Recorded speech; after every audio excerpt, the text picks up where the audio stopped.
right, simple. My name is Edgar Imafidon. I like when people sound it that way. So it's not like Imafidon. It's Imafidon. That's how it sounded. I'm a photographer, maybe. Yeah, okay. I started off as a graphic designer. Informally trained. You know the way you learn graphics and it's not formal. Nobody teaches you anything. You just sit by someone who knows a little, and then you just copy. Nothing. I did a little bit of web design as well in that same period, and printed for a while. But all the while, I just keep drawn to aesthetics, visuals, colors, lines, and shapes. And I don't know, I just couldn't hold back. Even when I was doing web design, I was more on the front end. The coding wasn't really interesting. I did a bit of that, but I was very interested in the visual end of web design. So I did that for a while. Very interesting. Back then, we had some people who were very inspiring. I don't know. There's this guy called TJ I think the outfit is Dot Bob. Some of you might know him. His designs were very, very amazing those days, and we had very limited internet access. So I would walk inside Uniben, see his designs on the wall, printed, and I'll rip them off. I'll go home and try and recreate what he had done. And that's how it started for me. That's how the love for aesthetics and graphics started. While doing that, I realized that most of the designs on the wall had photographs on them. And to a large extent, the photographs conveyed the message. I realized that quite early. So I was like, okay, the text for graphic design is maybe largely complementary. You could debate that. But for me, the photographs were more of the message. But that was the pull. So I started thinking about pictures. And luckily, I had a friend who gave me a point-and-shoot camera. It's a very, very long time. I would take pictures of anything that just interested me. It doesn't matter if it was fine or not. For me, it was just interesting to see the way nature presented a number of things, the way humans conducted themselves, the little things in everything we do. And sometimes it's not really serious. It's just everyday life. Maybe a policeman standing by a car trying to take something from the driver. I got lots of photographs. In fact, I actually took them off the slide because I didn't want to get into trouble with any of them. So I started collecting pictures from that time. And the rest, they say, is history. But I actually didn't follow photography afterwards. I just left it. So I was doing something years later, and we had internet access. It was like a research. I was being trained somewhere. It was a research. And we had lots of time. So I just, okay, there's this interest I used to have. Let's see if we can dig up something new. And then I started again. That's when I realized, man, there were a lot of people doing it, and it was really amazing the impact it had on me. Maybe I was very impressionable. I really don't know. But back then, that was how it started. I'll just tell you a little interesting story of how I got my first camera. I was getting ready for my wedding, and you know how weddings could be. I really didn't have much money trying to get married, but somewhere I got a little break and had some money. I hid that money and didn't tell my wife-to-be. And just a few days to my wedding, I had an opportunity to get a camera, so I bought it in spite of the challenge that I had. Just to show you how much passion can drive you. And on my wedding night, actually, I presented myself a gift and gave myself my first camera. That's how I got my first camera. Now, the moral of the story here, basically, is that if you want something bad enough and you are interested, you will naturally gravitate in the direction of where you find the resources. That's how things work. I've observed this from time past. That if I really want something bad, in fact, I have a little secret. If I want a new device, I just put it on my wallpaper on my desktop. So that every time I open my computer, I see it. And somehow, after a while, I get it. So let's just quickly go in. I made this photograph while I was photographing a wedding. And these are the kind of things you find on the streets, the everyday life. So for me, my interest is basically in how people behave, their gestures, the emotion, and everything that just goes with it. And the beauty of it is that it's not posed. It's going to take a ton of money to try and arrange models to do this. But the street presents a ton of this. Moving forward, this is I'll just show you a few slides of what I usually do. Next up is, all right, this is a beautiful one. I got this close to my house. One morning, after school runs, I was coming back. And I just stood there and I saw the bus. I've always been seeing this bus. And like, okay, one day I'm going to photograph this bus. And luckily for me, I found this. And I waited there. I took a couple of shots. But as the first girl came off, I took a couple of them. And then this guy jumped. And then there's something about what they call the decisive moment in street photography. That moment where everything just comes together. And this is typical of that. I'll just move forward and show you the next slide. Up next, this is something. I really love this because of its minimalist approach.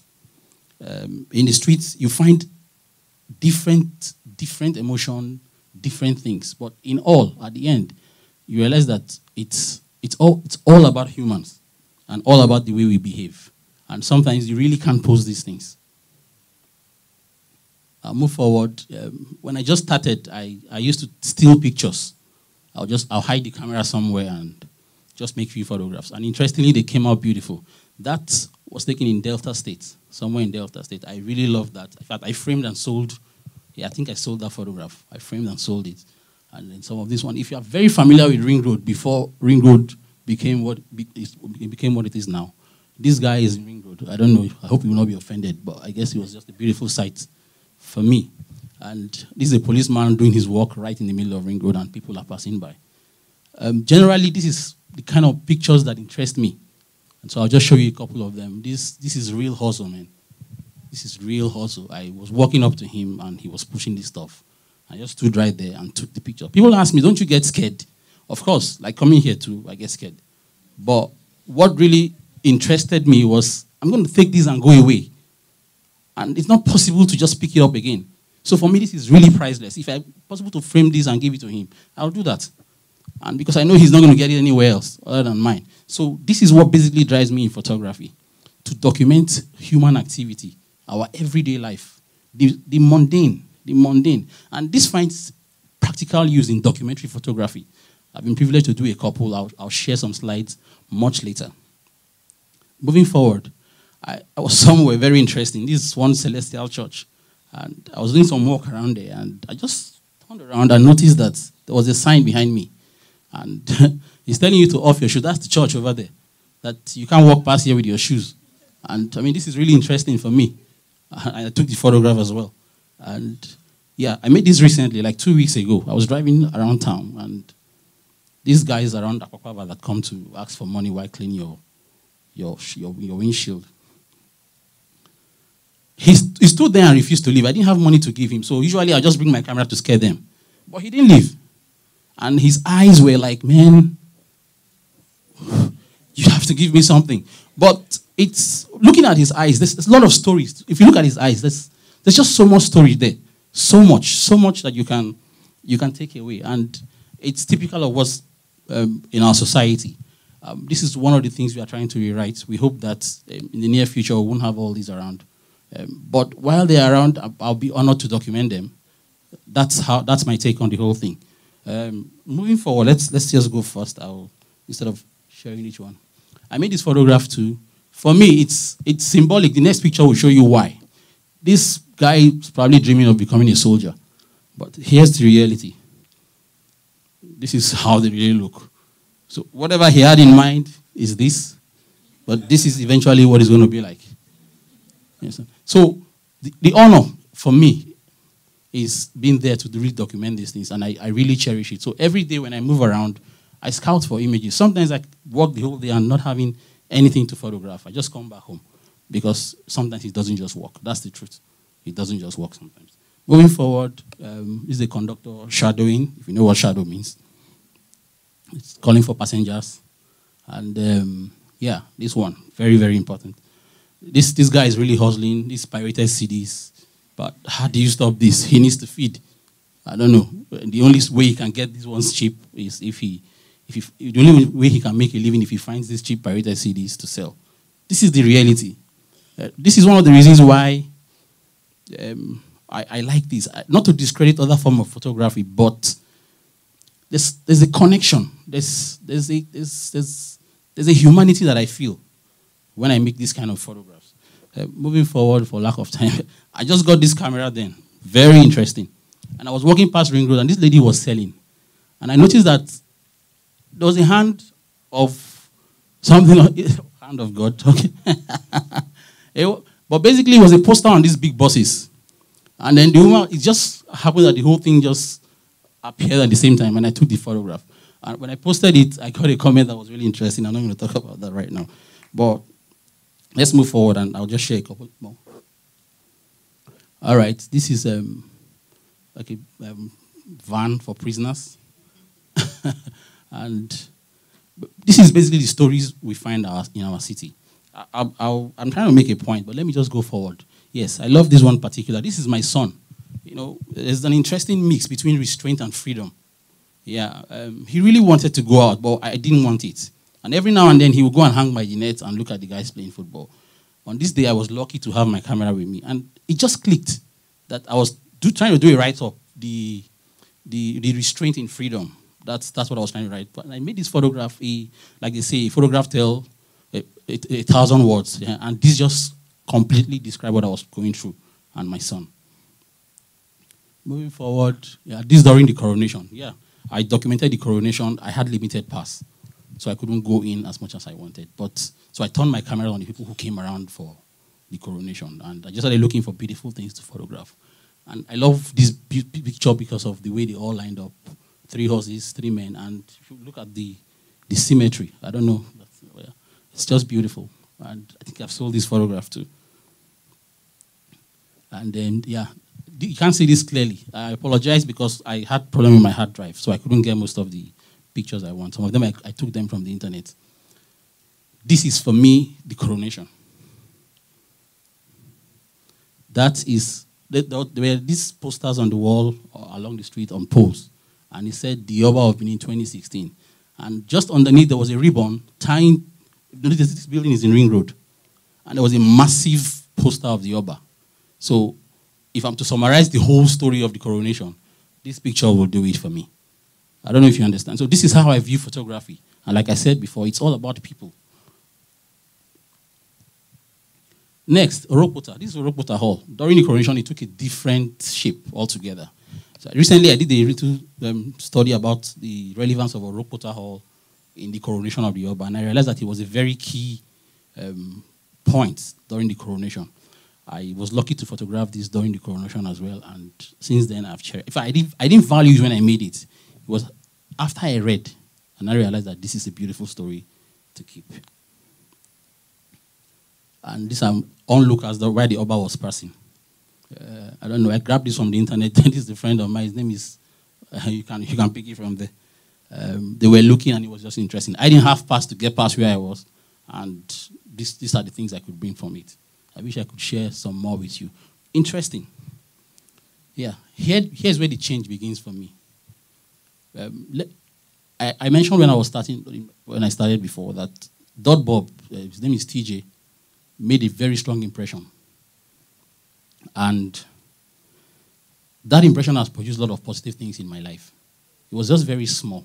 So my take here is, let us focus on those small yet positive things, that when we choose to amplify them, that's when our narrative will begin to change.